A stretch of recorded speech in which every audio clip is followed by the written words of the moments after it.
Hey guys, welcome to the Sua Sponte podcast. I'm Ken Harper, your host, and today with me is retired Lieutenant Colonel Dr. Pete Kilner. Dr. Kilner, how are you doing today? I'm doing very well. I'm excited to be here with you. So, Pete, we just wanted to just to start this out, just go through your military career because you had a very long time with the military and then also teaching at West Point. Yes, kind of unique. I'm going to start with my upbringing, where when I look back at it, I was destined for the military. I had a very strong sense of justice. So I went to, in my high school, I was a vice president of the Honor Society. I was a good student. I was also suspended twice for fighting. Once when someone was cheating on a test and the teacher was afraid to do anything about it, which is probably too much. And then once when I actually found people stealing the lunch money of a handicapped kid. And I just lost it and beat the crap out of 3 people in the cafeteria. So looking back, that was just me. I tried to join the Contras in Nicaragua to fight for justice. My parents talked me out, got a lawyer to talk me out of it, said I'd lose my citizenship. Enlisted in the Marines, and then actually got hurt playing football, separated my shoulder, and got disqualified from the Marines. So then when the shoulder healed, I didn't tell the Army, and I joined the National Guard. So I was in the National Guard for a couple of years, Maryland National Guard, while I went to the University of Maryland. I was a good little trooper. I think I won Soldier of the Quarter or something, where I came to people's attention. Brigade S3 had gone to West Point, looked at my file. It was like, hey, Kilner, you could go to West Point. I was like, whatever. I didn't really know what it was. But he and my girlfriend at the time conspired to do most of the application. And, the easiest way to get into West Point is to come through the National Guard. They always have open slots. So next thing I knew, after 2 years at Maryland, I entered the academy. Knew that I had been an enlisted infantryman, knew I wanted to be an infantry officer. Graduated 4 years later, was an infantry officer in 1st Armored Division, Bradley Platoon Leader, Scout Platoon Leader, went to the career course, and then I was company commander in the 82nd. And actually, before I took command in the 82nd, I was an assistant S3 for the invasion of Haiti, or the aborted invasion of Haiti in September 1994. It was going to be the biggest airborne operation since Market Garden, 14,000 parachutes. I was in what became the DRF-1, second of 325. We were going to seize Port-au-Prince International Airport. So we were doing rehearsals. We knew this was going to happen. It was really the evening before, going through the pre-jump and the mock-up down at Pope Air Force Base. And a private asked the chaplain, hey, chaplain, we're going to kill all these people tonight. I knew we expected to kill 200 Haitian security forces. Hey, we're going to kill all these people tonight. Is that right? And I remember thinking, good question. I hadn't really thought about that. Assistant S3, I planned everything else, And the chaplain kind of looked surprised. Everyone looked at the chaplain. And he said, well, you're a soldier. President told you to do it. That makes it right. I remember thinking, that's a really bad answer, But whatever. We loaded up on the planes, ended up getting turned around, came back, never had to kill people that night. But it stayed in the back of my mind. When I took command, I was doing all the live fires and everything else. And I was like, man, I wish, I'm training all these people to kill. I've been doing that for 10 years. I wish I could give an answer if I get asked that question. And one day I was out, we're doing a 50 cal range, and I got a phone call saying, hey, you've been selected. You want to come teach at West Point? You go to grad school and then go back and teach. And I could go to the leadership department, or I could teach philosophy. And I chose philosophy, which is not what I expected that I would have done. But I remember thinking, I want to have time to look up that answer. So got off to grad school, finally had time. Because, out in the line, all you're doing is trying to survive day to day, sleep deprived. And started looking in the doctrine for why is it morally okay to kill people. Didn't find any answer. Actually, at the time I discovered we didn't kill people. We engaged them, we neutralized them, we suppressed them. We didn't kill them. And then kind of looked at joint doctrine, looked at just war theory. I'm Catholic, looked at Catholic teaching, and what I discovered is there's a lot of justification of war, but not justification of soldiers killing in war. It just says war is justified, so the killing must be fine because you can't have war without killing.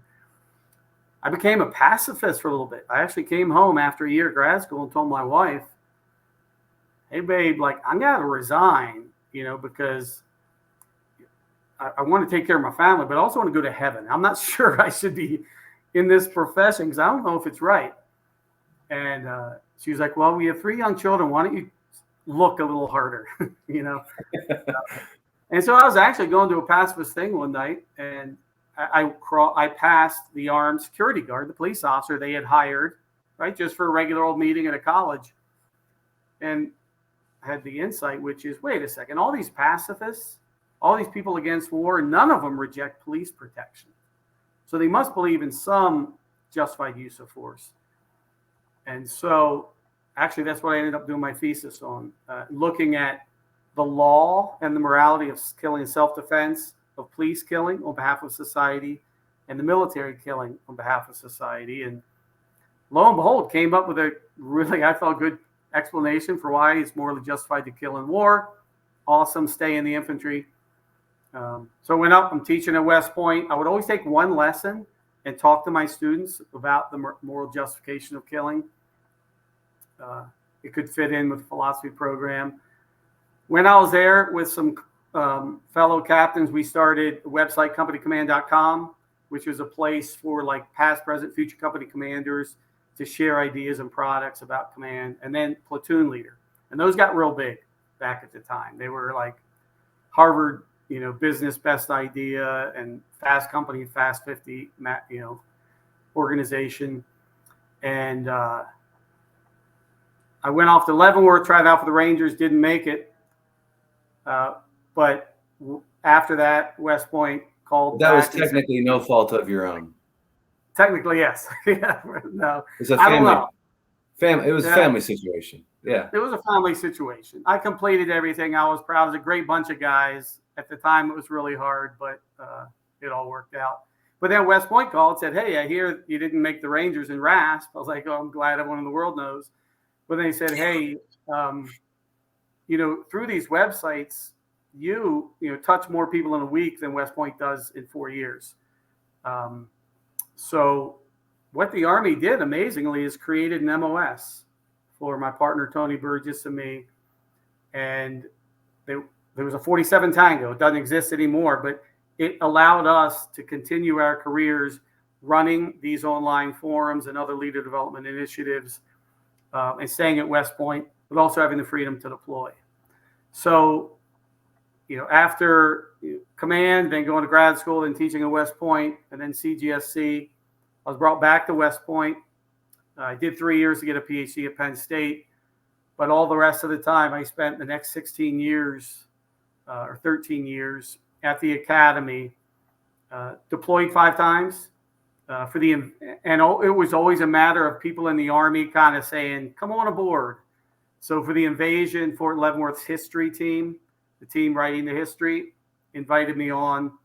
And so that allowed me to go behind the invasion force and interview people. So I focused on company commanders and platoon leaders. Those were the websites I worked with. And then because of my background in the morality of killing, and all these people I interviewed, I would always ask them, have you killed someone? And then talk to them about it and to hear what their experience was like. So now at this point, 20 some years later, I've interviewed over 600 lieutenants and captains, almost 400 of them in war. And then when I was there, I would always ask, hey, who's killed people here, and go sit down and talk to those people, largely as a counseling, because a lot of times it's all fun and games till you do it. And then sometimes when you're alone on the guards shift, you start thinking about it, or you're having nightmares and whatnot. So I always tried to be there for that, for them. Because it bothered, the Army, we recruit, the fundamental thing the Army does is use lethal force, kill people in order to reestablish peace. So we recruit people to kill, train them to kill, equip them to kill, give them orders to kill, and we don't give them an explanation. And that drives me. So wherever I could, I would go around doing these interviews, but also talking to people. So I was able to do that. during those times, and taught philosophy, moral philosophy. Taught a course West Point started called officership, which is for the seniors to focus on the issues of how they provide moral leadership in combat. So I was able to bring in the morality of killing there. They had a class on that. We introduced concepts around moral injury and its prevention and mitigation as well. So, but that 47 Tango capped out at Lieutenant Colonel. I retired at, in 2017, started my own military ethics company. And there's really no military ethics companies out there. So all the advice was, don't do that. Like, just be a regular ethics guy and teach ethics to corporations in New York City and make a lot of money. I was like, I don't know corporations, but I really care about military ethics. It turned out like there was a lot of work in military ethics. I did work with JSOC. I was about to do a big contract with DARPA when West Point called again and said, hey, there's now a civilian position, the chair for character development. We designed a character education program there, and would I apply to that? So I've done that from 2018 until last month, where I worked with a great team at West Point on the character education program, because I really think my career has gone from just wanting to kill bad guys to thinking about whether we should be killing all these people or why it's okay, to look at a moral injury, because healthy people, when they kill other people, that's the biggest moral taboo. You're probably going to have some issues with it. How do we help soldiers deal with that? To character. And really, one definition of moral injury is a ripping apart of your character. You no longer feel like you're a good person. And so kind of come full circle and said, the military owes it to people, as soon as we bring them in, to develop their character, so that when they go into the worst places in the world, which we're going to ask them to do and make them do, they come out better human beings than they were. Because crucible experiences can either lead to great growth or can lead to really holding you down and crushing you. And a lot of that is how well are you prepared for it and how well are you help to recover from it. And so that's really what I want to do. I think it's all related. Character development, what the military does, killing, and then being able to return to society, being able to live your life as a human being after military service, being happier, more flourishing human being. Well, and I think one part of that we kind of talked about before we started was in that last part, having that community that supports you in reintroducing into society and saying what you did was good. And I really support that. Yes. Yeah. And the one challenge we have is that society doesn't understand. And so they have that weird relationship with combat veterans where they'll treat you like a hero and buy you a coffee, but they don't want you to date their daughters, or they think something's wrong with you. They might hire you because you might go crazy, right?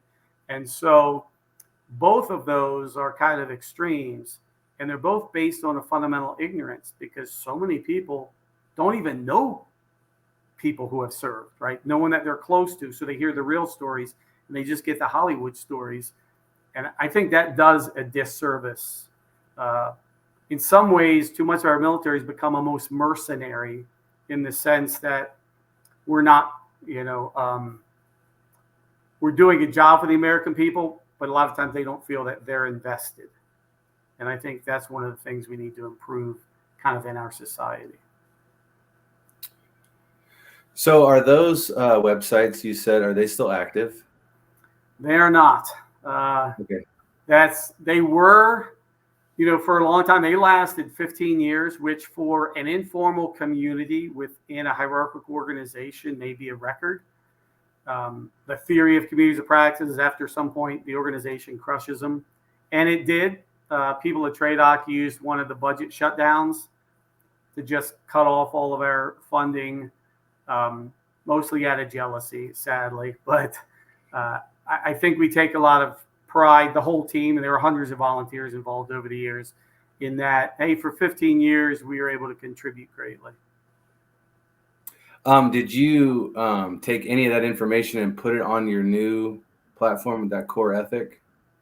Or Core Ethic is the name of my company. I really need to improve that website. No, but we have used the lessons learned, a lot of the principles of narrative learning, of conversational learning, apply in face-to-face things. So one of the biggest products we developed during this time was something called the Leader Challenge, which is a leader development exercise.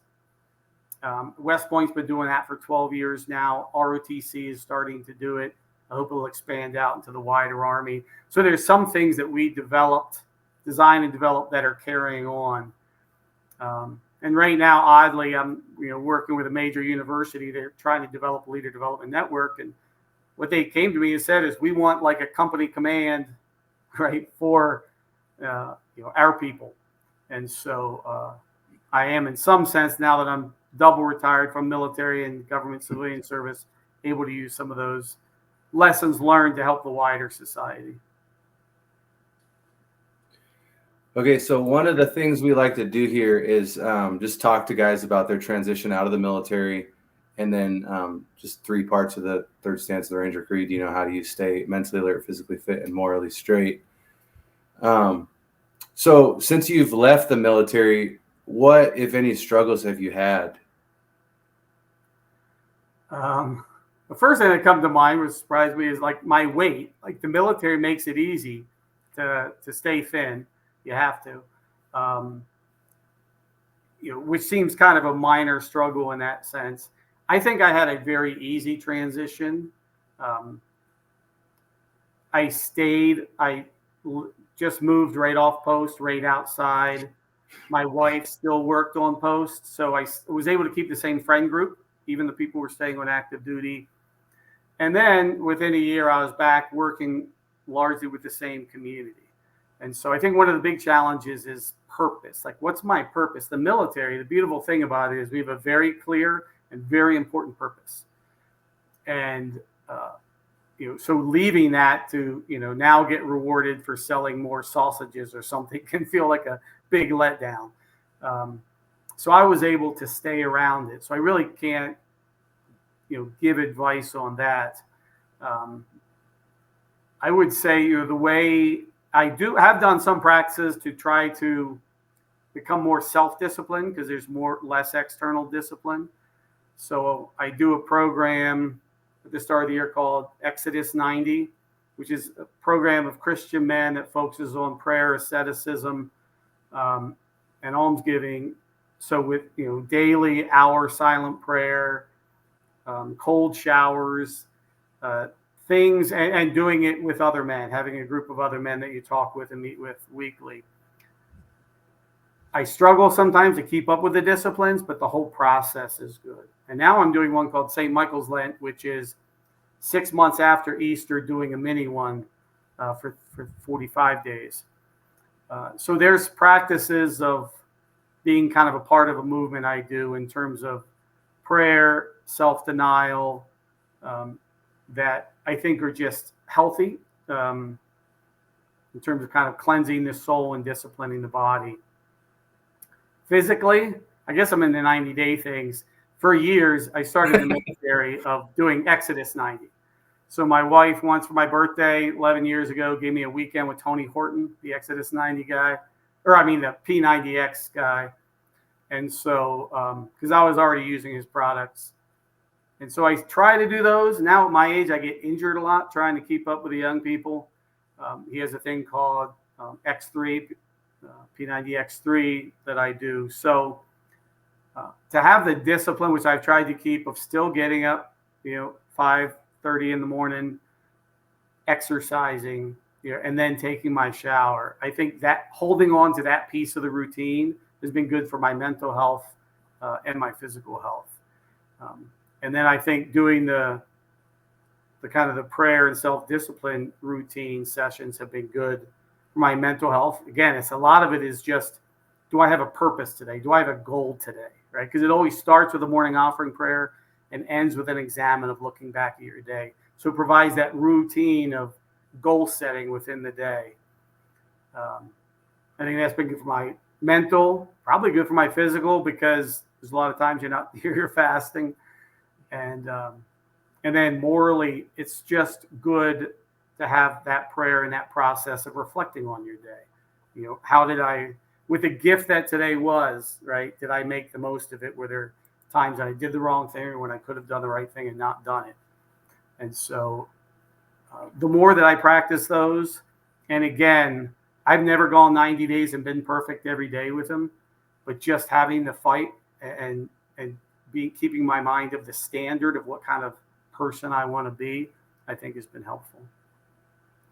Have you noticed any benefits, like tangible benefits you can really point to in either the 90-day programs? Yes, so often. Like even this morning, and this is the St. Michael's Lent, 45-day kind of mini Lent. The scripture and the prayer, it was like it was just talking to me. And it helped me realize, wow, you were just starting to go down a wrong path in the way you were thinking about some things.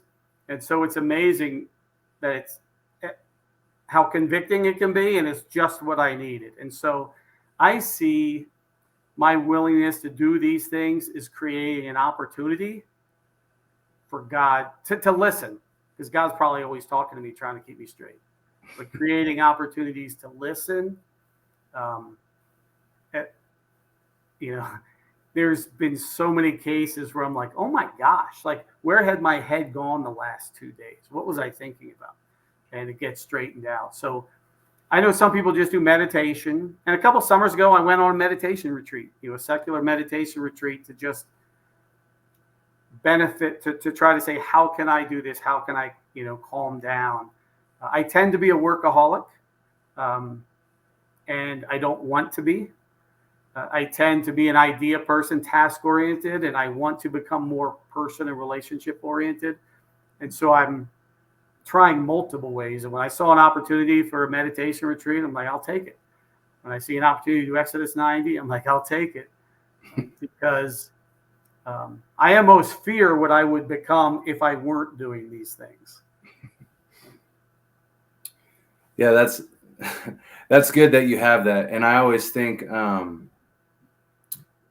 we're quick in prayer and meditation it just continues talking, even though it's quietly in our head.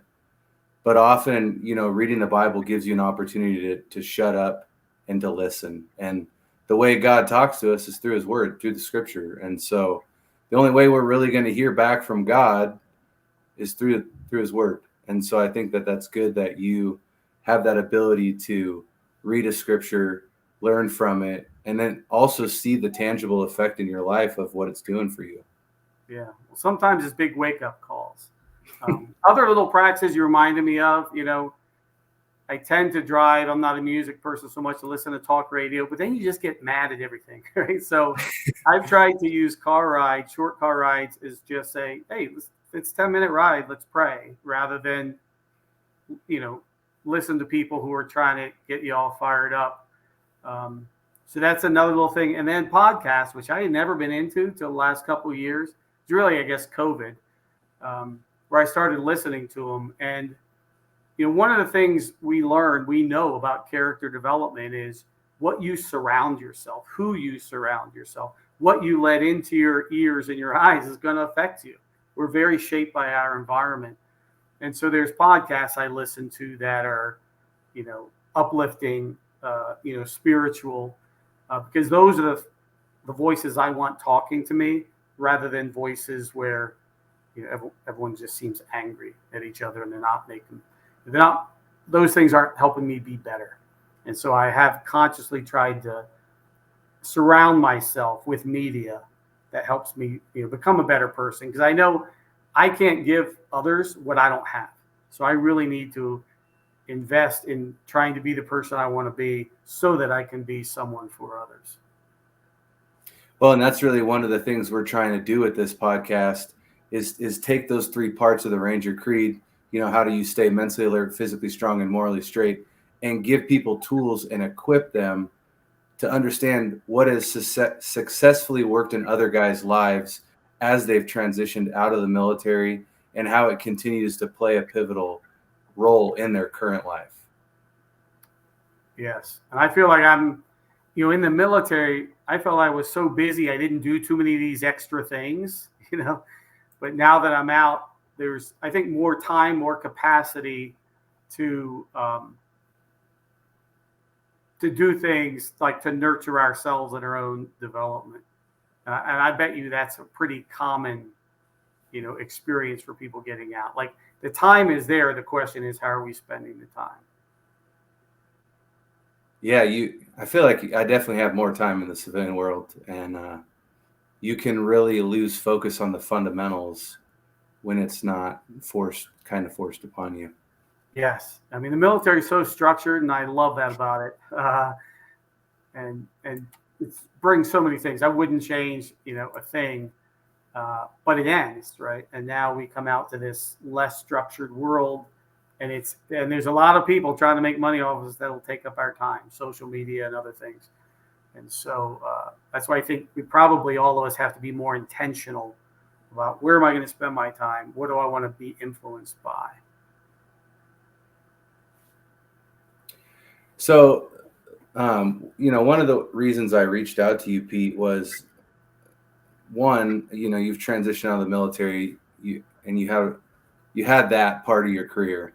Mm-hmm. But the second part was I really wanted to talk to you about the morality of war. I've listened to different books and things as I drive, and recently I listened to What Have We Done? The Moral Injury of Our Longest Wars. And in that, the writer, he talks a lot about your teaching. And when I was enlisted, and I didn't necessarily get a lot of the officer training that's provided. And so I think that it would help people to get that basic understanding more of that morality in war. So as your career, and I know you kind of talked about it, but what are some of your general takeaways on the morality of war, from a career guy that, is essentially the bulk of it's about 30 years, right? Yeah, 34 years total in uniform. So I'll share out, you guys can post articles I've written, and even slides that I use in presentations. My last week in the Army, I spent out at 4ID talking about the morality of war for a brigade commander and his soldiers. That brigade commander had once been one of my students, a sophomore, that I talked to about the morality of war. So the starting point, I think, for all of this is the dignity of the human being. That every human being has an inherent dignity. Every human being is made in the image and likeness of God, whether they're American or they're born in the Congo. They're a human being. And with that dignity comes certain respect and certain rights. A right, and the most fundamental right is the right not to be killed, the right not to be tortured, raped, that kind of thing, bodily integrity, because you really can't exercise any other rights without them. And so everything we do in the military ultimately is about protecting the dignity of innocent human lives. A nation should only go to war. Like the only thing that justifies killing another person is because they are threatening an innocent person. So a nation should only go to war for self-defense of our own citizens' lives, or the defense of another, as if we're police officers, right, for the citizens of another country. And I think we should always keep in mind, and our military and political leaders should help us keep in mind, like, who it is that we are protecting that would justify using such force.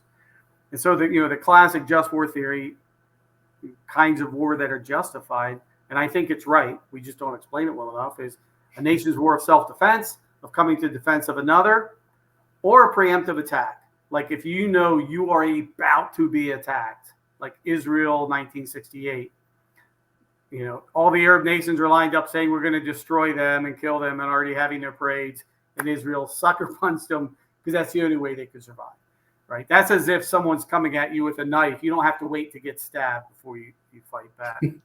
Yeah. And so, and all of our uses of military force should be able to be justified in terms of that. As I think there is not enough public debate and discussion in order to create shared understanding on our military commitments. But they're only morally justified if it is in defense of innocent human lives. Now, within a war, like what justifies killing another person in war is the same principle. The idea that every human being has a right not to be killed. It's actually not a right to life, right? So our Declaration of Independence says we have the right to life, liberty, and the pursuit of happiness. It's a little imprecise. You don't have a right to life. We're all going to die.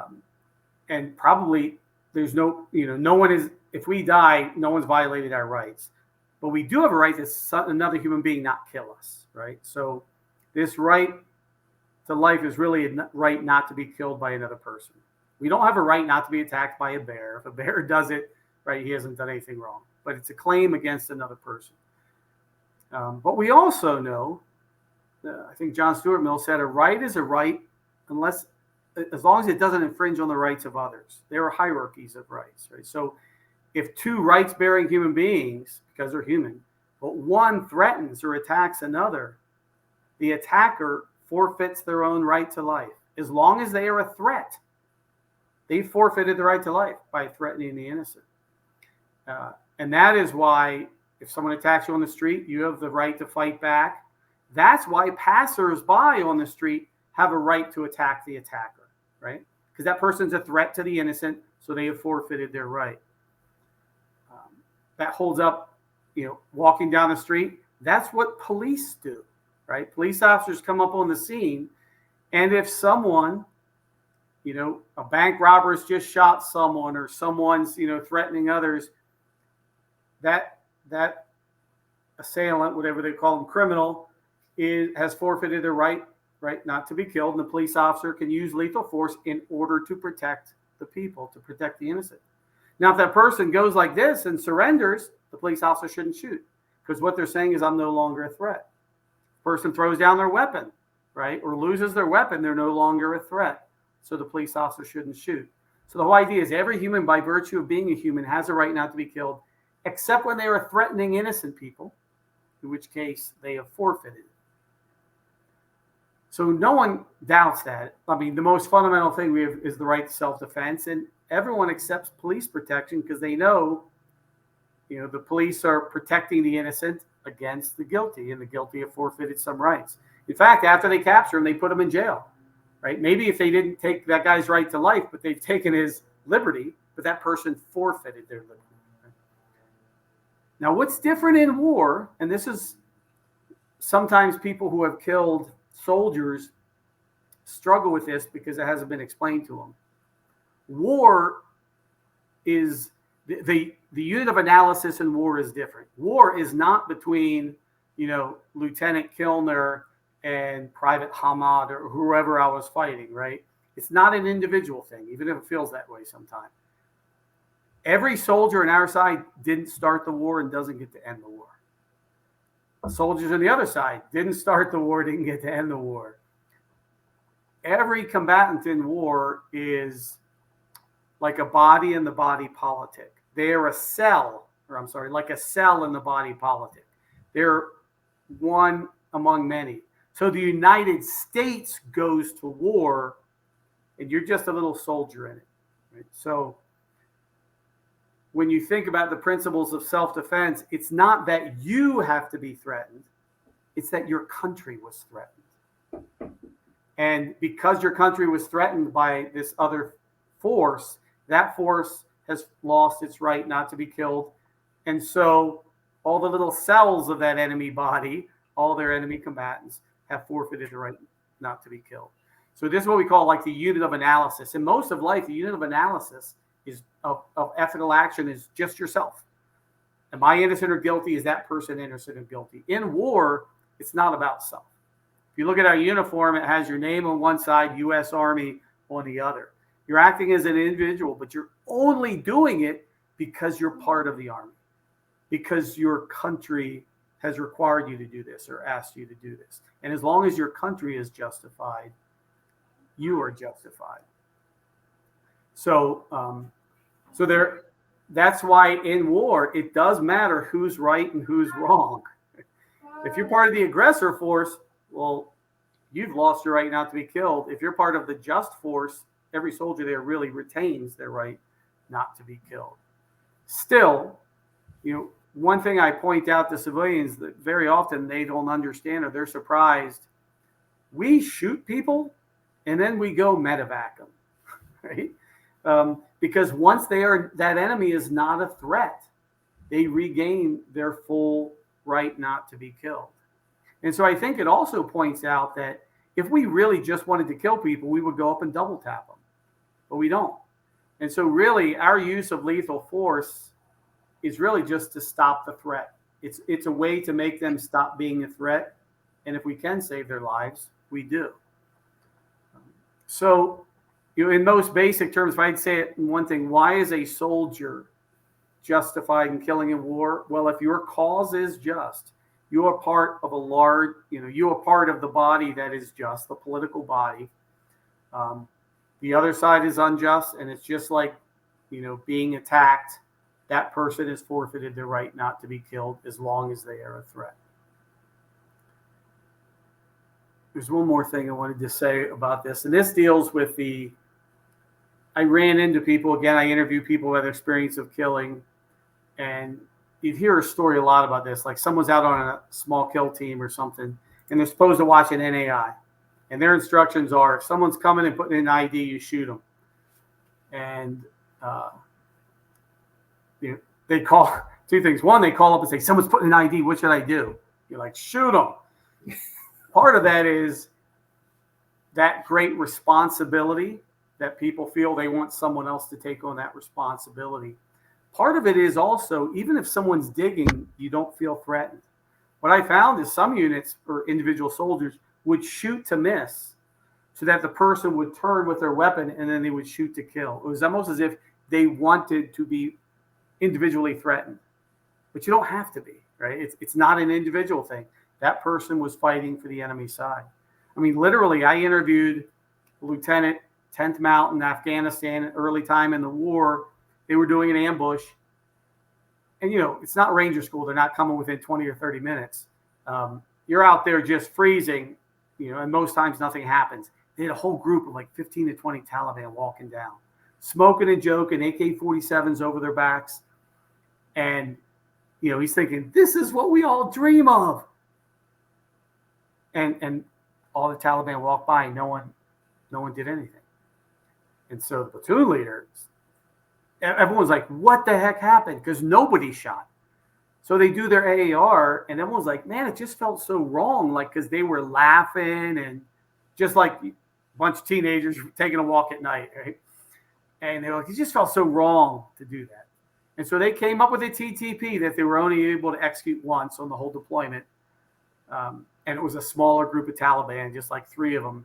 But they had M4s shoot, do the opening rounds, not the Claymores or the 240s, so that the Taliban grabbed their weapons and turned towards them, and then they set off the Claymore, the 240s, and killed them. They felt better being somehow threatened. But the reality is you don't have to be threatened in war, right? That's only creating danger in yourself. By the enemy soldiers being part of an unjust force, they have forfeited their right not to be killed. And you don't have to wait to be individually threatened by them, if that makes sense.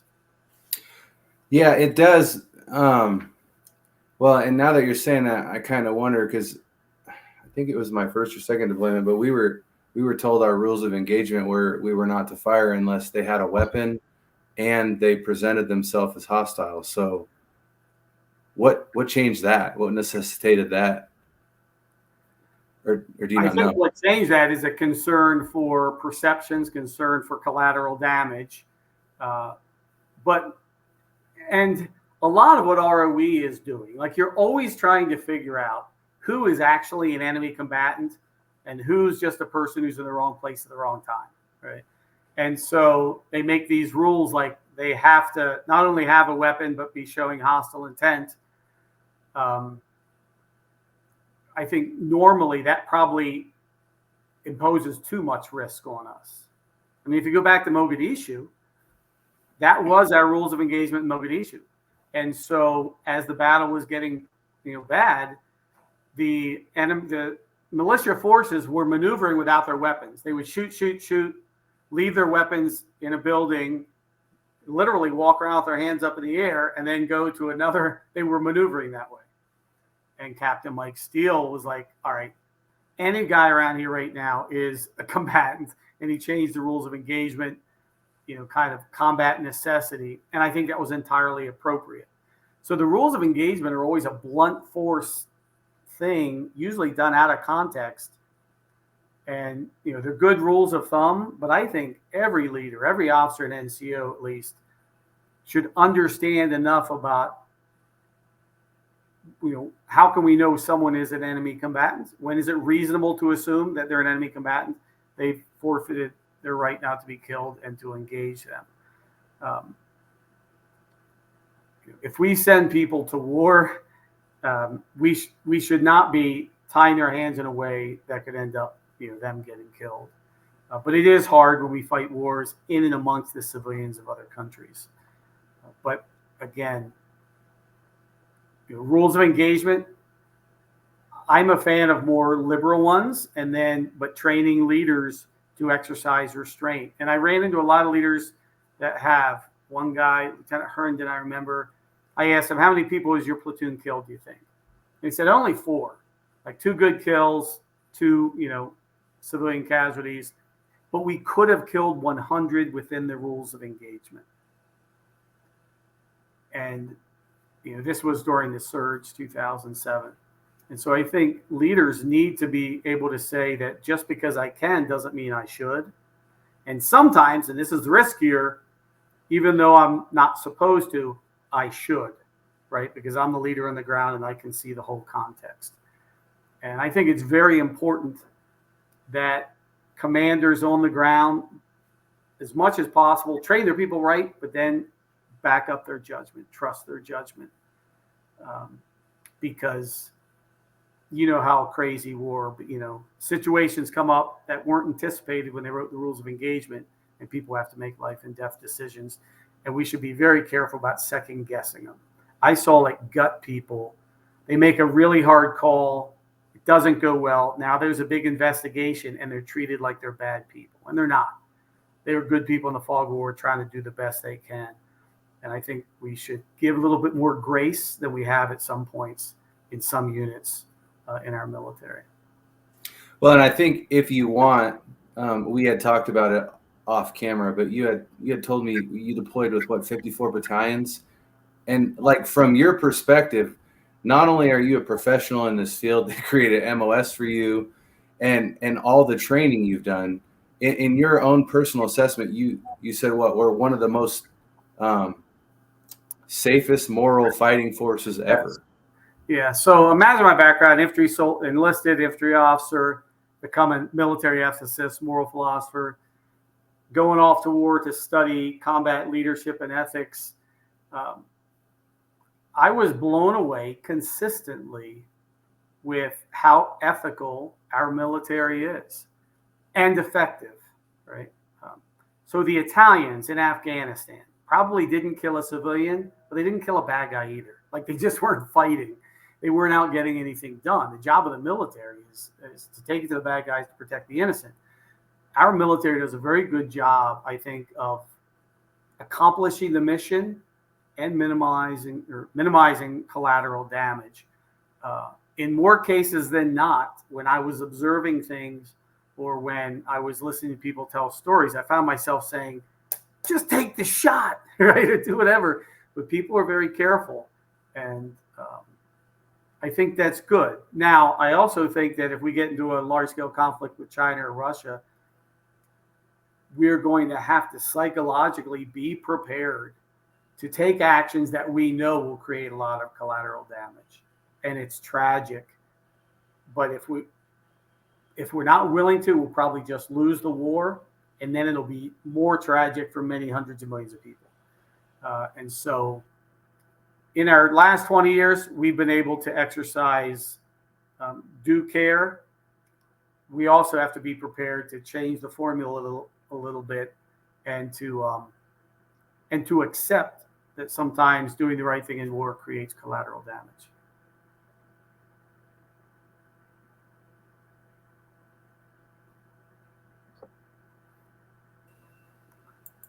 think I lost you. Did you lose me? I don't know what happened. It just kicked me out. But Yeah. I'm hoping it's the Kept going recording. at my end, so I don't. Okay. I don't know. All right. Good. What happened? So I heard from another book I was reading. They said in World War II, like only 10% of the soldiers who could have took a shot took a shot. So if that's true and what you're saying is true, is that why you're liberal towards ROE, or like why do you take that stance? Just because of the scenario you gave where they saw 30 guys that didn't shoot? I mean, well, that was more it was the psychology of those guys didn't look threatening, but they were part of the threat. They weren't threatening individually. They walked by and the soldiers weren't hurt. But those people are now killing innocent people farther down the road, right, and later, and so that they should have. Okay, I'm sorry. I just lost my train of thought on the rule. Well, I was just asking you, liberal ROE. Like, should we be more liberal on it and taking that into account? I think we should train people much more about the morality of war, so that people can exercise that judgment. Absolutely. I think we are a very well educated, very well trained military, much more so than other militaries. And I think these blunt force, don't talk to soldiers about it, just tell them that they're following orders, just follow the ROE, is too simplistic. So I think if we're going to tell people, though, if you're ever going to not follow the ROE, because it's good to have ROE, you better understand the situation, and you better understand really what makes killing right in war. And so that's why I think we need to be talking about those things. People need to have a good framework about why, and what makes someone an enemy combatant and why it's okay to use lethal force against them as long as they're a threat. And do you think, World War II was a bit easier because everybody had a uniform on each side, but then you get into Vietnam and Korea. Well, Korea, I mean, is less so too, and then Afghanistan, Iraq, and Mogadishu, you have essentially these, local gangs or militias that you're fighting against, and you can't really differentiate them from normal society. Right. I think that adds more complexity in there.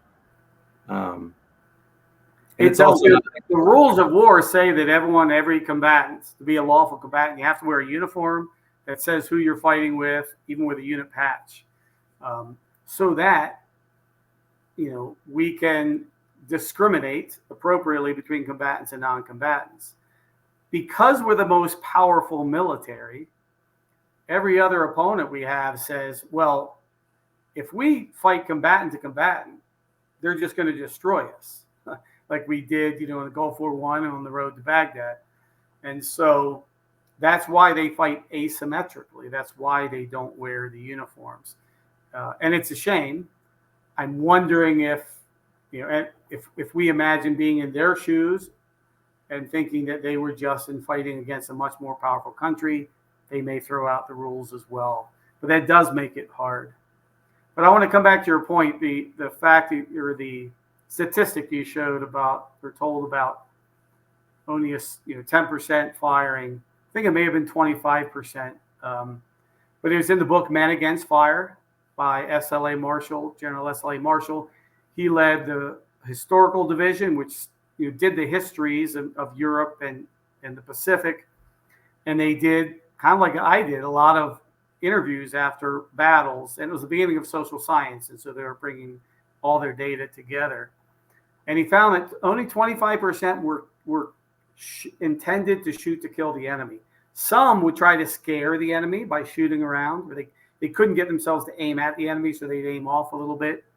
Many people were brave. They became the ammo runners. They became the litter carriers that would help the medics or whatever else. So he pointed out it's not that people were cowards. It's just, he said that based on the way Americans were raised, at the moment of decision, most soldiers became conscientious objectors. They couldn't get themselves to kill anyone. The only unit where they found 100% shooting to kill was 101st at Bastogne. And they hypothesized that they knew that they would all die if they didn't, and it was a well-trained, cohesive unit. They also found, interestingly, that machine guns shot to kill all the time. And part of it was this idea of shared responsibility. Like they'd say, "What about you killed that guy?" I'd say, "I was just pulling the trigger. I was aiming where they told me to aim." And one guy was the spotter, and he's like, "I didn't kill people. I just told them where to shoot and walk the rounds in." And the ammo guy was like, "I didn't kill anyone. I was just, passing." So this idea of diffused responsibility, the U.S. Army caught on to and created buddy teams. That when you feel like you're working with someone else, one, you have accountability. They're watching you. Just like members of a machine gun team would all know if anyone, like they all had to do their job. So accountability helps.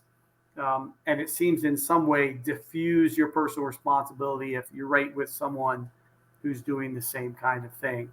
So we adopted in the 1950s, B.F. Skinner, behaviorist studies on animals and humans. They came up with conditioned fire and response. So in World War II, even in Korea, when my father was in the Marines, for their target practice, they shot bullseyes. And for their live fires, they shot bunny rabbits. Like they'd run them out there. And it wasn't like wartime conditions. We shifted to, let's put people in a foxhole, or let's put them down in their full battle rattle. Let's have battle sounds in the background, and let's have Ivan-like targets popping up. And it pops up, you shoot it. It pops up, you shoot it. And it was conditioned response. So our killing rates have gone, much higher. And it's interesting that I found the American soldier, new units were still very resistant to initiate contact, even like that 10th Mountain unit. It's hard to be the first to shoot, but when the enemy attacks us or shoots at us, we go right into battle drills. We're right back on the range, and we fire at really high rates. And so we've used a lot of conditioning and training to increase our fire rates. But we haven't. So now, if you think about it, 80 years ago, 25% shooting, but they're all deciding for themselves, I'm a damn shooter and I feel good about this. 75% not. Now I bet you we have 90% shooting to kill, maybe 10% not. With those gap of people, they're just shooting because they've been trained to. This is where we have to make sure they understand why that's okay to do that. That gap between like the people who would shoot anyway, right? But now we've gotten a whole bunch more to shoot. Well, have they thought through why that's okay? We don't have to worry about the bottom 20%. We have to worry about this other group we've done. And we owe it to them. And perhaps maybe the big problem of moral injury and other things is, we've gotten really good at training people to kill, and we haven't given a corresponding explanation for them to help those people make sense of it. And do you think some of that would lie in the moral struggle of, did I abide by the rules of engagement? Does that make sense? Yes, I think people just want to know, am I still a good person? Did I do the right thing?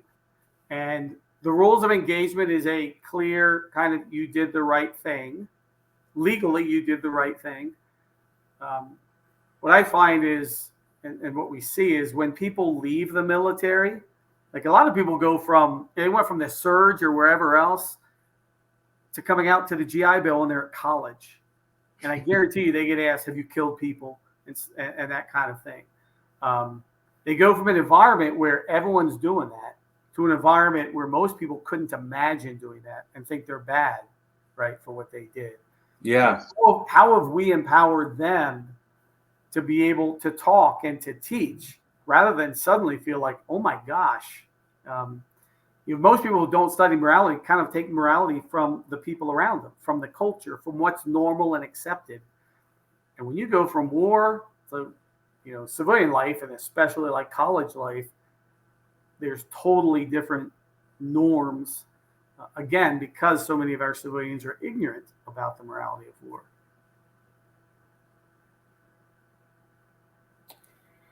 So we kind of talked about the guerrilla warfare thing, but in a conventional war, what do we have that leads us to believe that the enemy is going to fight a just war anyways? Because, when we're talking about like recently October 7th with Hamas and all that stuff, I mean, these people were stabbing pregnant women's children inside the womb. I mean, we're not talking about somebody that just because you put your hands up is going to stop engaging you.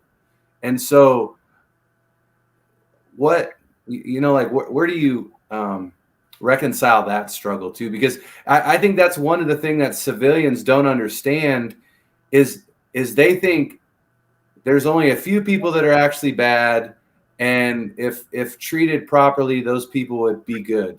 And I don't think that that's a true mindset for some of these people. Some of these people are corrupt, terrible people, and really the only way to protect society is to remove them from society. Yes, they are.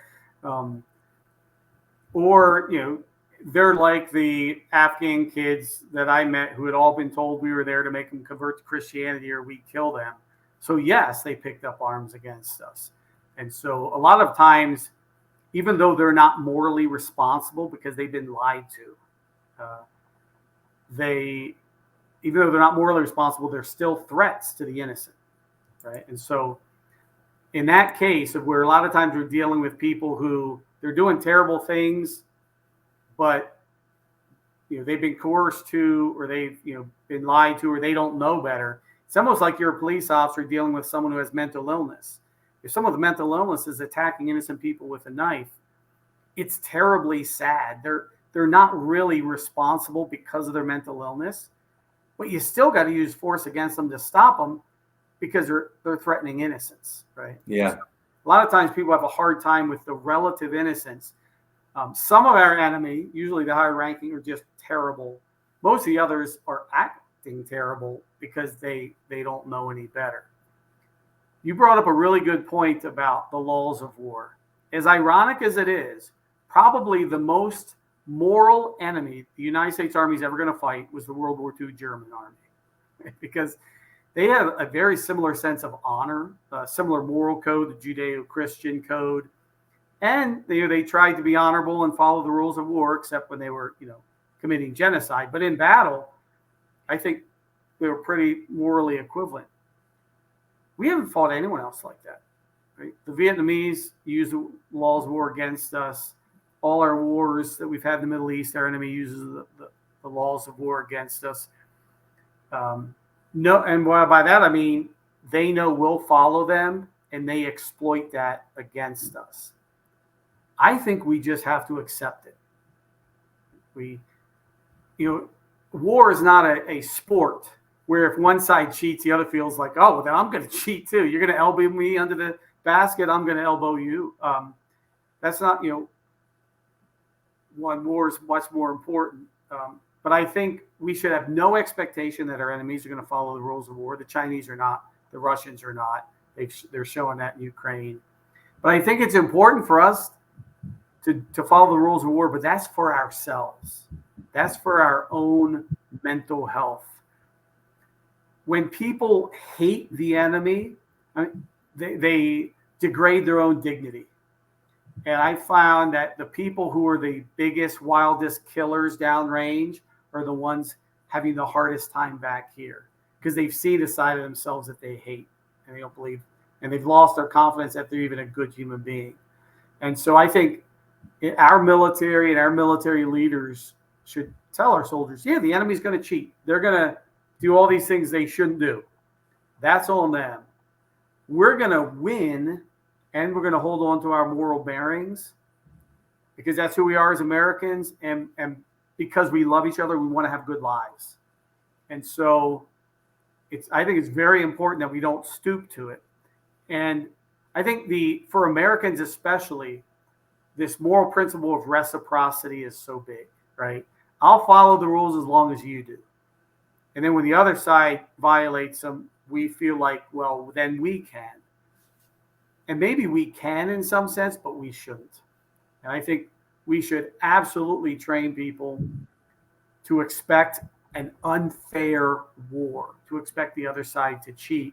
But I think we can hold on to and take pride in being the people who fought right, who only killed the people who should be killed, and who held on to our own dignity because we respected others' dignity. Well, and I think that's a really good point that civilians may misunderstand, is that we try to hold that line of dignity, and that's why we obey and try to obey the rules of war. The enemy is not going to, because at the end of the day, it's hard to have rules when you know you're going to have to take someone's life, and when you know someone wants to take your life, it's hard to not fight tooth and nail. Yeah. It's and that's why it has to be kind of put into our planning. We really have to train it. I really think one of the most important things we should do is to prepare our soldiers to deal with unfair stuff. So yes, in the barracks, there should be fair promotions and everything else. But I think out in training, we should mess with people, because life isn't fair, and especially war isn't fair. And we have to learn how to manage our emotions and not get discouraged and just say, oh, yeah, bring it on. Like, boy, that was some bad luck. Because I admit it, when we were invading Iraq, OIF-1, late March, there was this huge sandstorm that messed us up. And I'm like, God, like, we're the good guys here. Can you give us good weather? Like, this stinks. But then you got to get going and say, no, we don't understand all the reasons, but also we shouldn't expect everything to go our way in the weather, just like we shouldn't expect our enemy to do the right thing. We should hope that they would, but we should insist that we do ourselves. And that's going to be, I think, a lot harder when it's an existential war. If we have a large-scale conflict that actually threatens American lives and American soil, I think it does increase the amount of collateral damage that is acceptable if necessary, but we should never give up on the rules. One of the scariest things you ever hear downrange is when people say it just doesn't matter. Like, it is what it is, it doesn't matter. In a sense, it's almost an indicator, I thought, of those units that have given up on this idea of right and wrong, that we're the good guys, that there's bad guys, that we want to hold on our honor. Because where I heard it just doesn't matter, that's where you also heard, yeah, better to be, judged by 12 than carried by 6 and those kind of things. Those were the units that had lost their moral bearings. So morality does matter in war. Well, and that leads me to, one of the things when I was in is we talked about trying to win the hearts and the minds. But that's hard when, like you said, there's a leadership, and that's the same thing in Germany as with the Taliban. They had a leadership telling them what they needed to do and believe, and that's inevitably they had the Nuremberg trials and all that to understand where those people's mindset were. But in your morality training, do you go over and teach guys like how can we actually win hearts and minds? Because I think I told you a couple times I was out and I would see kids, like acting like they were shooting me. And to your story about those under 30-year-old guys thinking that we were there to just convert them to Christianity and kill them all. Is there a way we can change that messaging? Well, I think information operations are really important, and you're hitting on that, right? That even in World War II, yeah, there's the battle going on, but there's also the information battle. That's why I think that's another reason why ethics and values matter. During this surge, I was with one unit, it was 2ID. They're going through, we cleared like literally every bedroom in all of Iraq, going through, finding weapons, just clearing room to room, house to house. And so often I thought the Iraqis would hate us. I mean, what an invasion. We're just coming through their house, looking through all their private stuff. And time and again, what I heard is, oh no, we love it when you guys are around actually, because our army doesn't respect our rights. Our national police don't. Our army doesn't. You guys are fair. And I heard that in Afghanistan too, even though they'd say, I wish you guys weren't around because when you're around, the Taliban come around, it was okay before you. But also, they also knew that we respected them and their lives. And one quick story, I was sitting with a interpreter, a local national interpreter in Afghanistan on some fob or cop. And he goes, "That's why America's great." And I was like, "What?" And he just pointed to some soldiers. I was like, "What?" He goes, "Look at them." I didn't know what he's talking about. He goes, "Look." And it was a squad. Once I started looking at the ranks, it was led by an African-American female. And it was like something out of a modern day movie, right? There was the Hispanic, there was the Asian American, there was the redheaded, there was the Italian. And I hadn't even noticed. But he noticed and he said, "That's why your country's great. People are so different and they all work together. In my country, for all those differences, everyone would just kill each other." And we talked about like when they noticed that we medevac, enemy combatants. They noticed that we care about not killing children. And so I think that humans being humans and humans know what right and wrong is, when we demonstrate and exhibit our values out on the battlefield, civilians notice. And even if they can't help us or say it then, they notice. I know several cases of, either one, an enemy we killed. One is when they accidentally shot up a bunch of kids who were bringing down sticks at night. And they thought through the nods that they were weapons. Well, they medevaced them, took really good care of them. And those villages flipped and became really pro-American, even though we had shot some of their kids accidentally, wrongly, but because we took care of them and just showed our humanity and recognized their humanity. So I really believe that even though we won't see it in every case, overall, doing the right thing, being moral warriors, makes it, people notice. And they have good feelings about Americans later on. When I was a lieutenant, I was in Lampertheim, this little town outside Mannheim. And I learned soon after coming there from the old people in town that the Americans, we leveled 90% of Mannheim during the war, came in with artillery guns right on that street, Ostenstrasse, and shot into Mannheim. But they said, yeah, you were doing what you had to do, but we brought people food, that they really had good feelings about me 40 years later, 50 years later, because of the values they saw in the Americans who had brought war to their town, right, in some sense. So memories matter. We're a country, a constitution based on moral principles. And so when we live up to them, I think there's a lot of really good effects that we don't always recognize in the moment. Well, and that makes me think about I wish the American civilians knew that. And I don't think all the American civilians know that we medevac enemy combatants. They don't. I don't think people know this stuff. And I think that's part of, the negative adversarial nature. But, our local police do the same thing. Yes. If a criminal is injured, first thing they do is take them to medical care before they take them to jail. So I don't think people understand how compassionate both the military and the police are. I think it's overlooked. I think it's looked at improperly.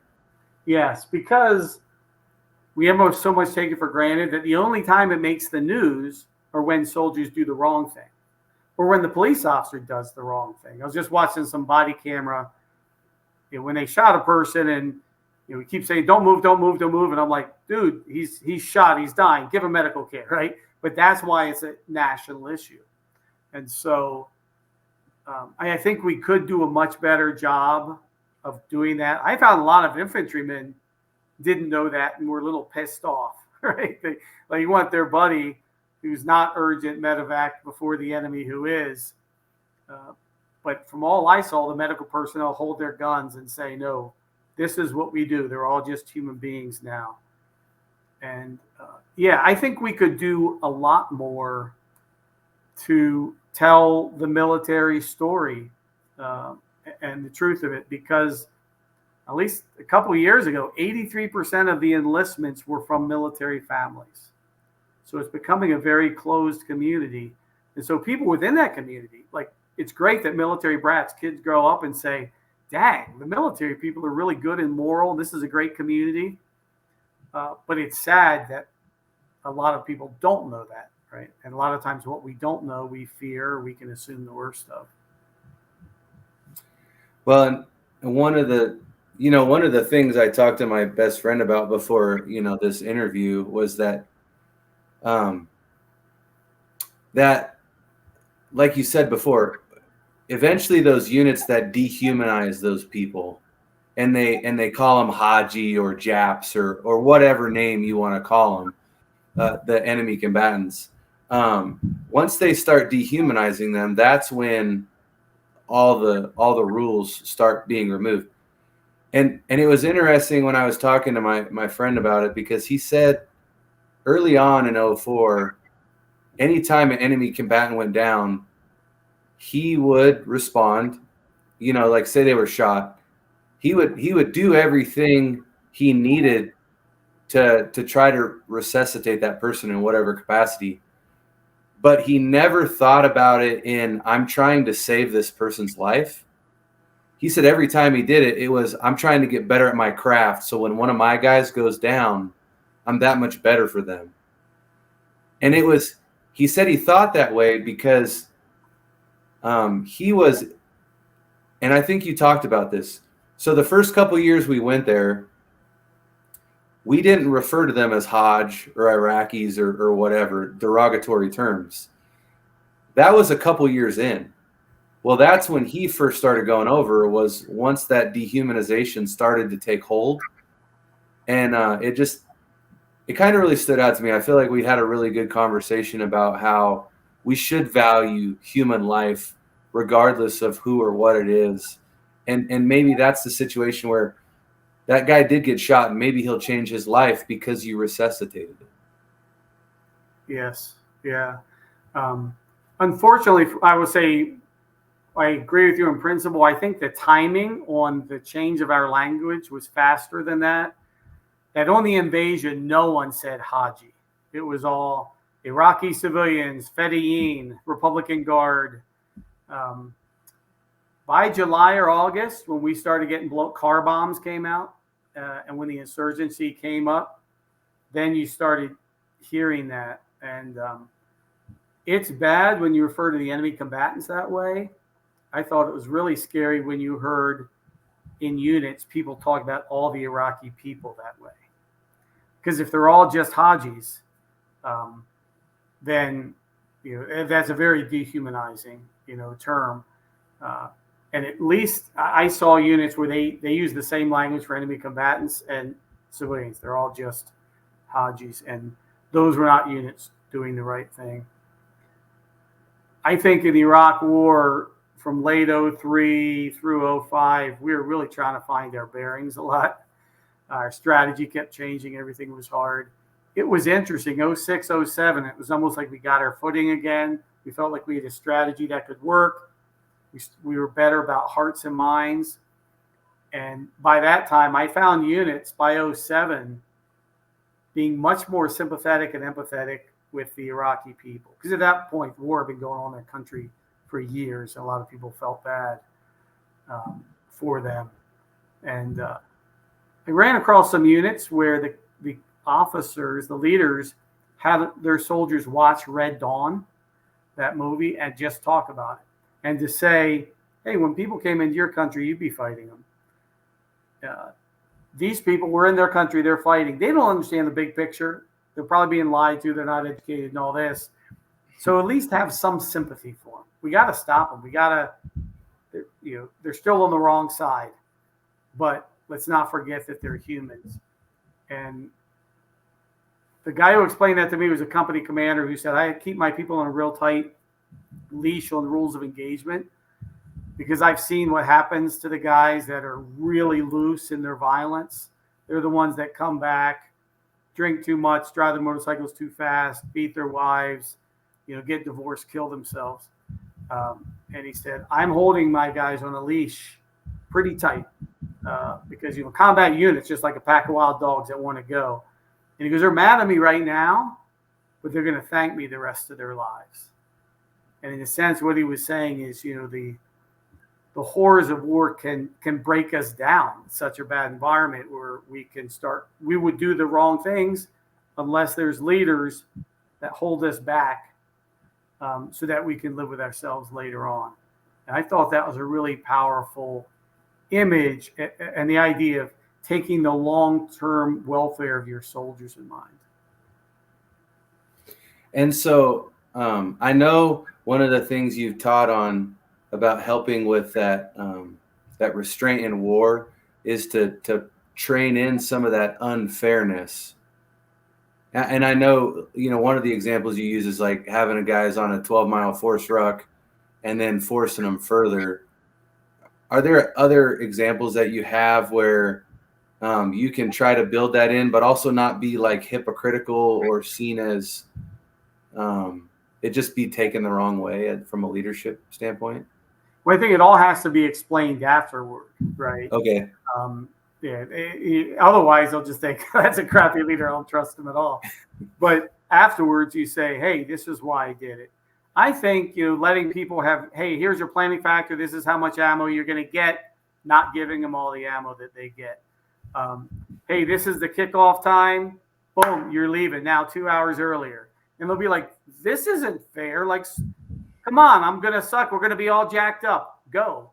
Right. And so that whole thing of this isn't fair. So I think there's a lot of different ways you can do that. And even after a while, your soldiers will know they're just messing with me, but they'll also know, so it's my job to get reps to saying, I'm blocking that out, right? I'm just going forward. I think it's a lot like going through clearing buildings or anything else. You realize at some point, if something goes wrong, don't focus back on that. Like everyone just has to go forward and we'll talk about it later, right? Keep going. And I think we can just develop that into the culture. And a big piece of it is letting them know, hey, here in Garrison and here in life and here in developing ourselves, we want life to be just. But we should expect that when we go to war, the situation, the enemy is going to act unjustly. That's why they're the bad guys.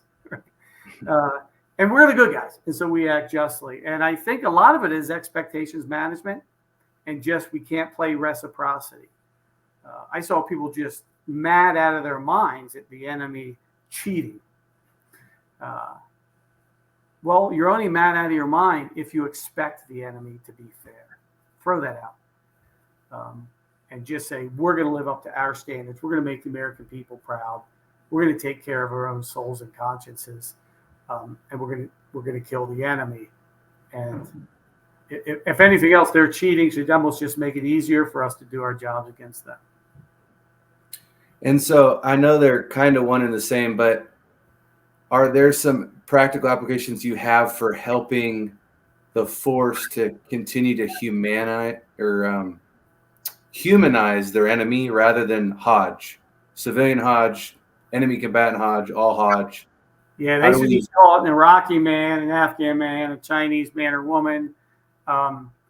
There was a guy, I don't know, it was Josh Bookout or Neil Mayo. They both ended up as brigade commanders. But when they were in Iraq, one of them got so concerned, they were facing car bombs, and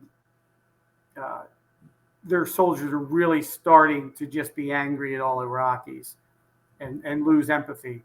And so he started a program where I think it was once a week, a squad would go into a family and have dinner with a family. And it took like a whole platoon to secure the block. You obviously had to set it up with families and everything else. But But he said soldier would go eat dinner with an Iraqi family, and they'd come back and they'd be like, do you know their kids go to school and they like play soccer and they love this movie and that their parents love their children and all these really obvious things, right? But you don't see that, right? When every time you look at them, you're just wondering, are they a spotter? Are they spying on me, right? Because you start to distrust everyone. And he said it had a profound effect, that it reminded them. And when they got in there, the families, they became really sympathetic to, like, oh my God, their neighborhood's a war zone. What would it be like if my neighborhood was a war zone? Boy, I'd hope the soldiers would be really careful with my family and my house. And so I thought that was a brilliant move. That was one really good TTP of getting out. And so,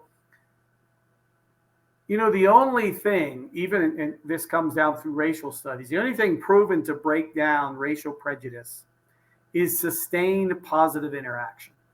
Like, no class is going to change your mind. You actually have to have a friend or constant interactions with someone who's different from you. Because what people realize is, wow, humans are humans. We're all alike. Right? I was looking at these superficial differences. We're all humans. And that works for race here in our country, or sexism. And it works with the civilians in the other countries. And so I think we should, that's a great point you bring up. That should be a part of what we train to do. How are we going to sustain our soldiers' empathy? Because we know when they lose that, just a whole bunch of bad things are going to happen.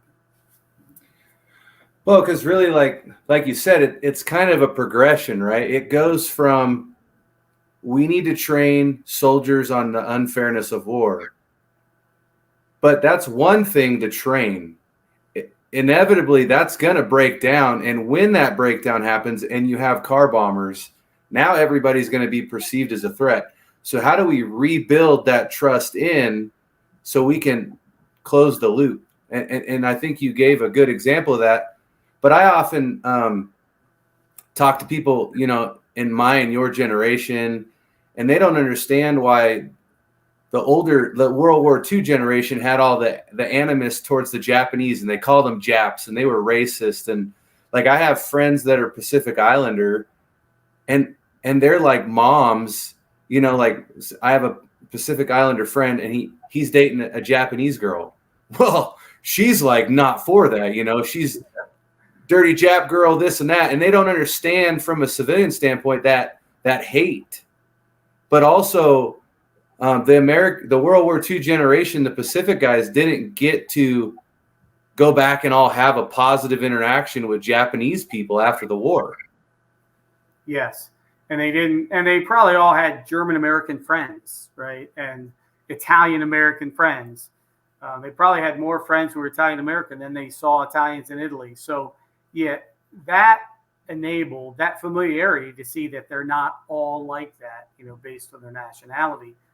They had, where, our immigration had limits on Asians for a very long time. And so probably, the most Asians they saw were people who were in bonsai charges trying to kill them. The Pacific War had a stronger racial element, and then just a stronger cultural element. The idea that the emperor is their god, and if they would die for them, was just foreign, right? I think, to our way of thinking.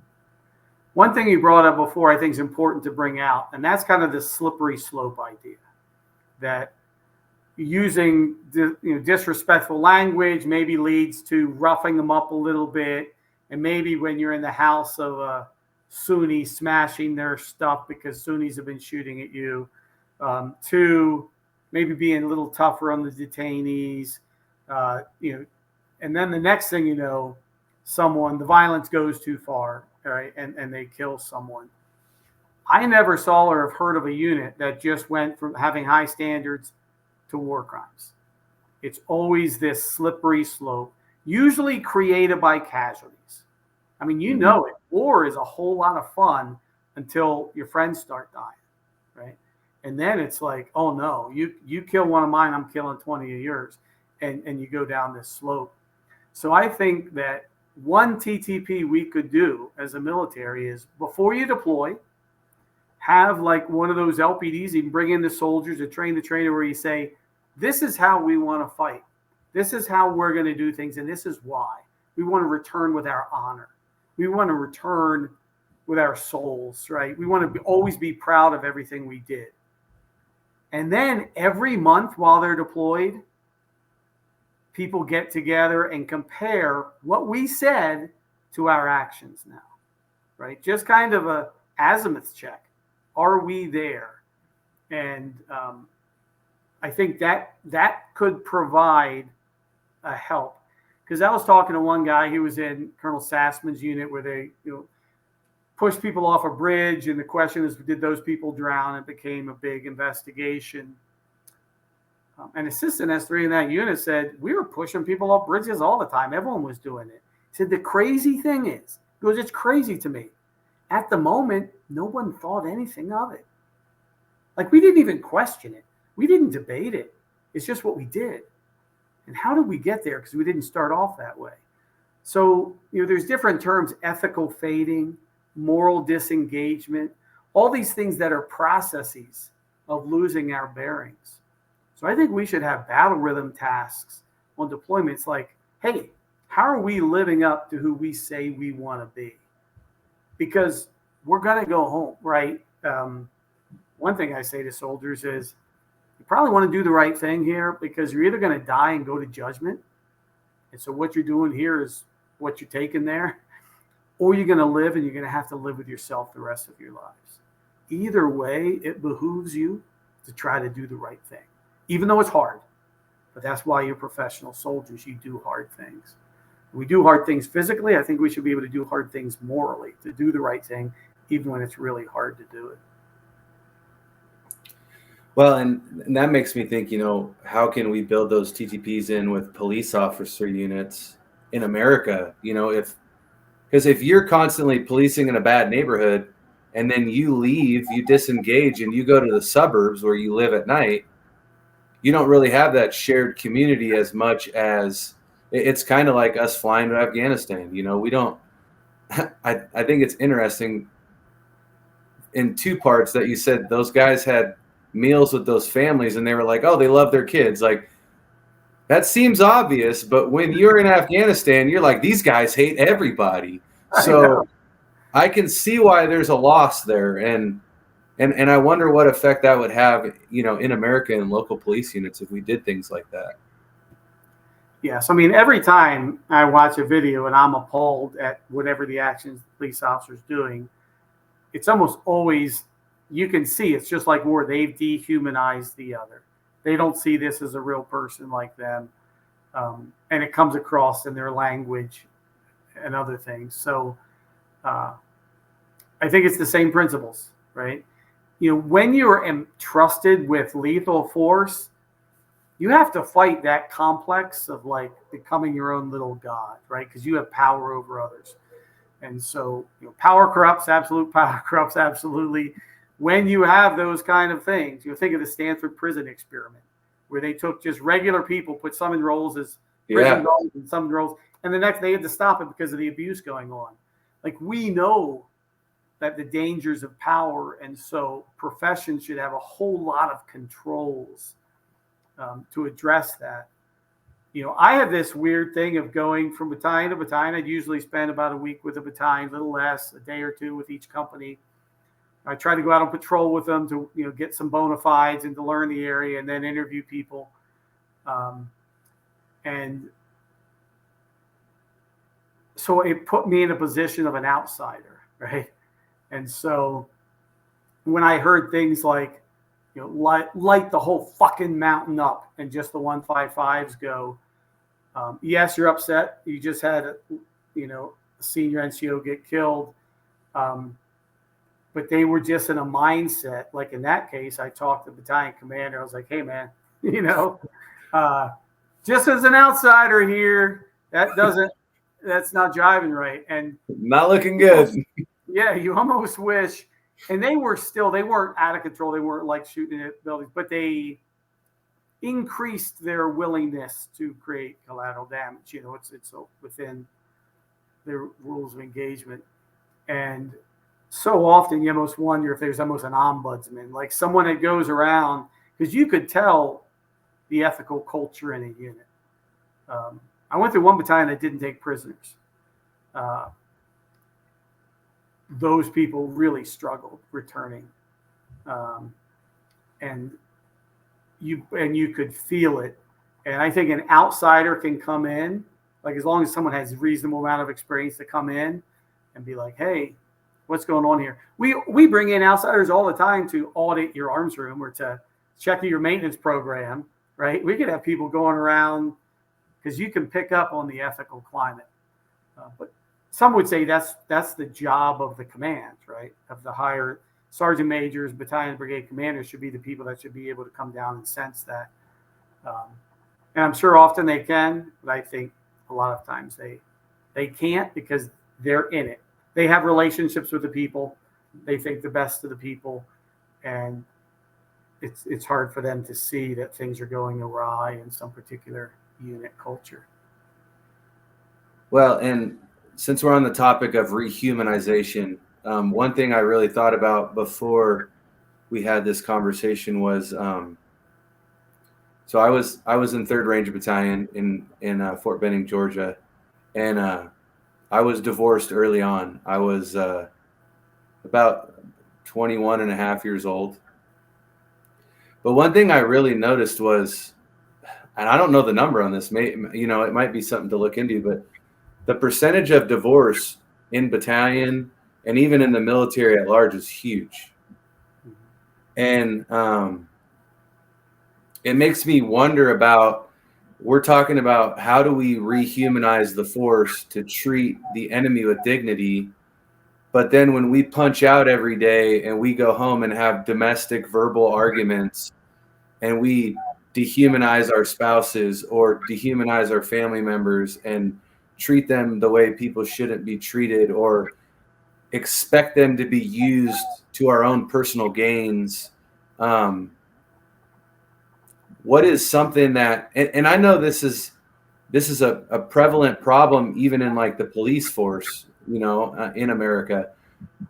What can we do as leaders to help reset people in their personal time to rehumanize their family, if that makes any sense? Yes. I mean, I think we should stop trying only to make people good soldiers with good tactical skills and leadership skills, but see that the job of the military also includes helping people develop better character constantly. Just, your moral fitness. So your character fitness is a whole lot like your physical fitness, in that it's stable, but it's malleable. So your physical fitness, how well you do in the ACFT right now, would be a product of everything you've done. What have you been doing the last few months? Have you been working out? Have you been eating right? Have you been sleeping? But you're always in the process of becoming. If you wanted to get better, you could focus on it more and get better. And if you stop paying attention to it, you'd probably get worse.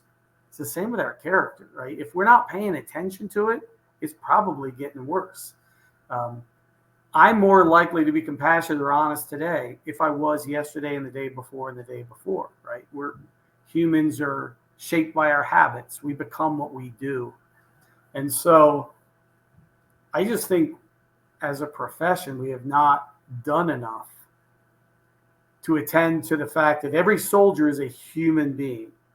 And it's not the soldier married to the spouse, it's the human married to the spouse. It's that human who's a father or a mother. And we just kind of use the soldier, develop the soldier, and forget that the person's a human. And given the 24/7 life of the military, I think we need to do that. And that's why the end of my line of all I've been working on, I'm coming back to character development. We should be working on our character as much as working on our physical fitness and our tactical skills. And if we did, we would prevent 90% of the problems we have. How much time is spent dealing with divorces, dealing with crimes, dealing with, sexual assaults, all these things where we're spending a whole lot of energy, on the back end, rather than saying, hey, let's develop the person to be the best human being they can be. because it'll make them a better soldier too, right? When you learn emotional self-regulation, when you learn how to manage, you know, when you have empathy for others, and all the things that come with good character. And so I think we're just more comfortable, you know, dealing with it, the tactical and the technical. But we do recognize it's a people business, and we should pay more attention to helping the person become the best person they can be. And I think that would address, you know, the divorce. Now, there's other divorce issues, right? Like you get paid more, you get free housing, your spouse, you know, then gets medical. So there's a lot of reasons, I think, that young soldiers, you know, buy cars they can't afford and get married, probably before they would if they were civilians. But there's still a lot we can do. And I think leaders should talk to soldiers about these big life decisions. Because in a lot of ways, I think the military chain of command becomes like parents. Yeah. A good number of people who joined the military didn't have the best homes. And now you're in an environment where, you know, you're under the influence of a more experienced person. I think good squadrons, good platoon sergeant, officers, I think they always do make an enormous difference, not in the person as a soldier, but also the person as a human being. But that shouldn't be ad hoc. I think that should be a part of what we do as a profession of arms. Well, and I don't know 100% if my chain of command acknowledged or realized that that's what they did for me. Is as soon as they found out I was going through a divorce, I was back in the barracks meeting with the chaplain as much as I could. And it was just, for me, it wasn't a question of, like, I wasn't against it. Mm-hmm. I thought it was great. I thought it was great that they cared about me, because it helped me, and I needed help. I needed that help. And sometimes I wonder, you know, how much other guys missed out in other units, or they went down that road like we were talking about before. Because you're right, the moral injury when you're in Afghanistan, where you're treating everybody like a haji, it might be because your friend got blown up, but it might also be because you called back earlier that day and found out your wife was cheating on you, or she doesn't want to be married to you anymore, or she thinks what you're doing is morally terrible. And so I don't know if leaders take all that into account, and I think it's important to take that into account. Yeah. No, I agree. And I think, you know, the Rangers have great NCOs, but not all know, and the best leaders. And they're tight and they take care of you, and you always have full up formations. So it's great that you were taken care of. There's a lot of soldiers in more conventional units, you know, where they have an E5 platoon sergeant, right? And they don't have as much good leadership. So, you know, the Rangers have a certain advantage. Now, I will say, I remember being worried when things got going in the war, when people were just going 3 months on and 3 months off, it seemed. And I don't know if that's when you were in, but it seemed like they'd fight, just come back, drink like crazy, party, you know, and then go back to it. I remember thinking that's a pretty unhealthy cycle, that there's going to be a breakdown point in that. And so I hope the op tempo has slowed, where people can attend to themselves as, you know, as people better. And maybe it was 6 months, I'm not sure, but I know that. Yeah, for me, the op tempo was 4 months in country, and then you technically kind of had like 4 months for, like, it was like a slowed tempo where you could spend more time with your family, but also it wasn't really that. It was more of like, this is your time to focus on your own career development. So like, that's when you had guys going to 30-day pre-ranger and then 60-day ranger school. So that just took the whole 4 months. And then now your last 4 months is, you know, cycling up for deployment. So yeah, it never slowed down. Yeah. And that was tough for families. Yeah. That was the needs of the military, but also it had an impact, you know. Mm-hmm. So with that, a lot of this is I'm trying to get to practical applications, because for future generations, but also like for my own children. And you're a father of 4, you have 2 sons in the military. What affected your job and what you learned have on how you raised your children? Did you make them more aware of the moral implications of this world, the unfairness, the inevitable brokenness, so they could be more aware as they grew up? Like, for me as a young father, what are suggestions you have for me for my children? That's good. I think it's good to talk. I know I'm a storyteller, and so through the stories and then talking to my kids about the stories, I hope to convey like what I learned, which is we are really lucky to be Americans. That our society isn't perfect, but we got it better than almost anybody else. That we take for granted that society is going to be just, where so many people in the world just that doesn't even cross their mind. They think everyone, it's just a power play for everyone. I think the wars made me, as someone with this strong sense of justice, good and bad, growing up just wanted to kill communists, realizing that even the enemy are humans. And I know I talk to my children about that. I have a photo of a guy who tried to kill me. The rounds went right past my head. There's snaps, and they hit the wall behind me, and they captured the 15-year-old kid. And I got to see him interrogated. And I took a picture with him. Not with him, but I'm there in the same room. And it was really eye-opening to me that he didn't hate me. He was actually pro-American, but he would have gotten $800. His dad only made $250 a month to kill a lieutenant colonel. It's the last day I wore my rank over there. And but you realize, like, these are just people. And I hope that in telling those stories, I think it's maybe more sympathetic to immigration, into the United States, that people just want good lives for themselves. Young men especially do dumb things, right? Don't often have long-term vision. And so I think, through the story, some of those things have come out. I would hope that, every young, person, in the stories we tell to our own children, it's how hard people work. The American soldier is just incredible. Always put one foot in front of the other. And they, so many times going 60 hours without sleep and just taking on the next mission and the next mission.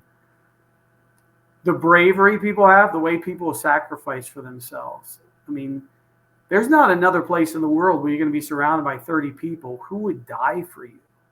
And not like in a theoretical way, but you'll see them do things that put their lives at risk, to protect yours. I think it's good to talk about that. To say there's something in the military that gets to what it means to be human that we can't find in everyday life. And I know I've talked to my kids about that it's I love deploying, and I didn't like being away from home, and I didn't like the risk to the life, although I wasn't that worried about it, but I was well insured, as I told my wife. But there's something about self-sacrifice and being a part of a whole that, you can't capture anywhere else. So I wrote an article about, it was in Christianity Today, right? War is hell, but it can be heaven.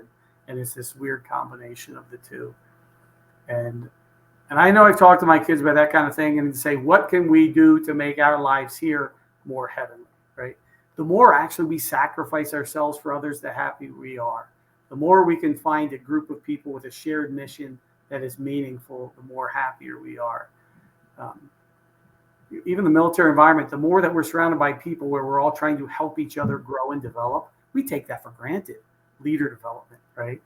PLDs, moving up, always trying to see our subordinates develop, always trying to help our bosses succeed. There's a lot of good lessons, I think, for how we should live our lives everywhere. Yeah, that makes me, I've defined love on here numerous times, but I didn't know it for so long. You grow up saying I love you to somebody and not knowing exactly what that means. But then looking at, like, Jesus dying on the cross ultimately is the definition of love, because loving someone is willing to do anything for them regardless of the cost to yourself. And so at the end of the day, that's what he did, right? He came down and died for us, it wasn't for him, it was for us. And so anytime we actually truly show love, we are, like you said, we're sacrificing and giving up our own personal wants, desires, wishes, and anything for the betterment of the other person. And I think that as a society, I don't really think we have good bearings on love anymore. Yeah. And the amazing thing is, even though you're always giving, you felt filled up, right? You felt really good about it, rather than sometimes civilian life, we give and then we feel resentful, right? But it's the mutuality that we have. Yeah, I mean, love is willing the good of another as Thomas Aquinas said. And marriage is supposed to be the kind of thing where I'm giving myself, I'm doing all for you, you do all for me, right? And I think the only place you find that outside of a marriage relationship, maybe some people have great friends, is in that unit where their lives are on the line. And so I think military service, it can force us to encounter evil and the horrible things of the world, but is also a chance, I think, when we think about it, to see kind of the beauty of what we see the worst of what humans can do, and we see the best of what humans can be,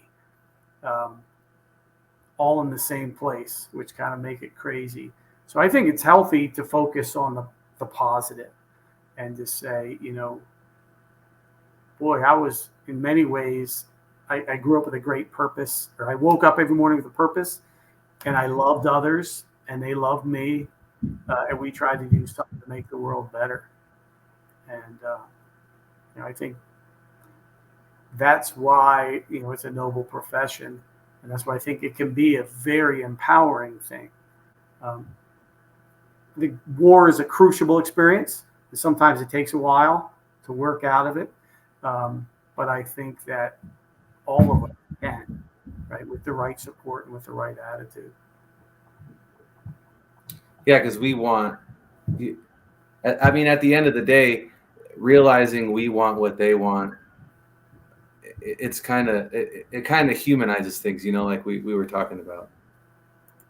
Yeah. And there's so many interesting things. The more that we all see that we're on the same journey, the more that we love or are empathetic with each other, whether it's on our block at home or in our families or at war, just the better off we are, the happier we are. It's sometimes seems like life should be so simple, but then we always do dumb things and wrong things. And that's why it's a struggle. And that's why I think character and morality is just like physical fitness.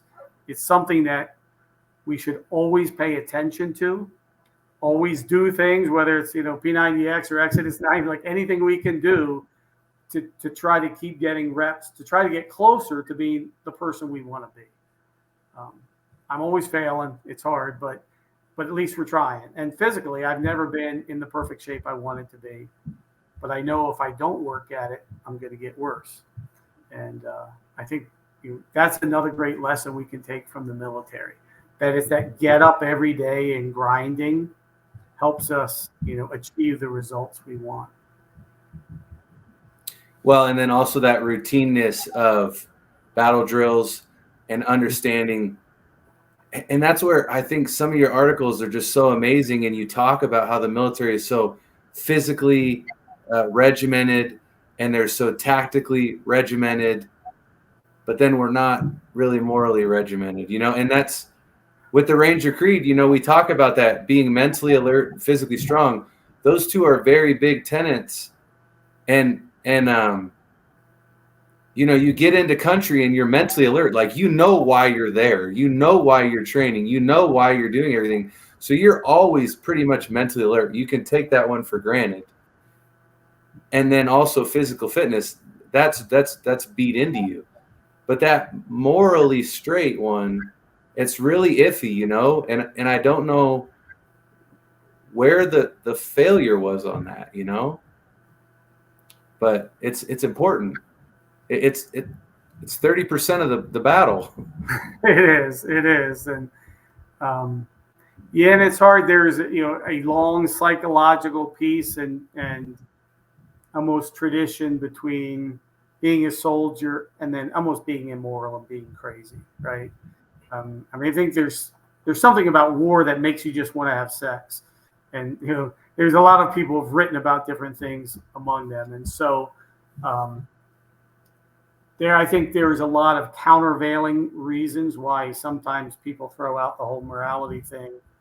But I also think that the best leaders over time, the people we look up to the most, were people who live their lives morally all the time, and they had their stuff together, and by being together morally, they had the resources to help everyone else when other people needed it.